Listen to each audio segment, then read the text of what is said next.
Hey everybody, thanks for joining us. We're here in the office and Thomas is being our tech on the other side of the camera. I just wanted to take a little bit of time with you to talk to you about what Jesus is doing at Waynetown. Our 8 core words of our ministry is Jesus Christ, obviously present, and actively in charge. I never get tired saying that, and I don't want it to be something that's rote and dead, but it's alive to me. And I'm watching Jesus build his church at Waynetown a lot of different ways. I think of the story here of the woman at the well, and Jesus had to go through Samaria. The reason is because his father directed him through Samaria, and that's kind of cool because that's the way we like to build church. Because the father was looking for worshipers. He knew that this woman at the well was going to show up. He knew the encounter that was going to happen. So Jesus always did what his father wanted, went through Samaria, met the woman at the well. And Jesus made, of course, after a few statements, Jesus answered and said to her, "If you knew the gift of God and who it is that says to you, 'Give me a drink,' you would have asked him, and he would have given you living water." So keep that thought. And the woman said, "Sir," you got to understand, this woman's desperate. She's been mistreated. She's in a bad place. The woman said to him, "Sir, you have nothing to draw with, and the well is deep. Where then do you get that living water? Are you greater than our father Jacob, and gave us the well and drank from it himself, as well as his sons, his livestock?" Jesus answered, now listen to this. Jesus answered and said to her, "Whoever drinks of this water will thirst again. But whoever drinks of the water that I shall give him will never thirst.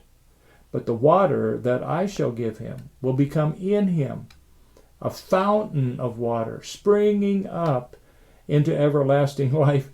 And I love this. The woman said to her, "Sir, give me this water." That's the way I think about rebuilding a church. It's the life of Christ in the soul of the church. It's the life of the vine in the soul of the church. And these sweet people at Waynetown have submitted to the whole idea that we're going to meet with Jesus and we're going to pray to him. And we've been learning to pray scripture. Daniel Henderson says it's scripture fed and spirit led. We're trying to learn to do that. And even in our awkwardness, Jesus is stepping up and he's rebuilding that church. It's really thrilling. But I want to tell you this. It comes bit by bit, increment by increment, piece by piece. For instance, it's like this. A man says, "I will teach a Bible study." Cool. A couple says, "We need some counseling." A new family comes. An old family comes and brings new people. Bit by bit by bit by bit. And if I'm talking to any church leaders out there, when we see those graces come in any form, then that's a call on our lives to join God in the grace that he's giving for that church. Eugene Peterson wrote a book, "A Long Obedience in the Same Direction." That was the title of the book. And the whole idea is it's scripture, prayer, prayer, scripture. And you just keep doing that in the right direction, and the Lord does a work. I just want to give you a good report because you care about us, and some of you support us. But at any rate, we're watching the Lord do what those 8 core words promise. Jesus Christ, obviously present and actively in charge, is the answer. And as we practice that fountain, that life comes.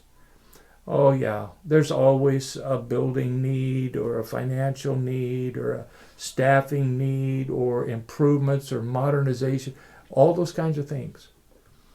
But those things come in time as we work on the main thing of the life of Jesus. This is a good report. Thanks for praying for us. Wanted you to know. Check out our website, our blogs, our videos, all those kinds of things. And, This is what I want to do the rest of my life, and it's working. God bless.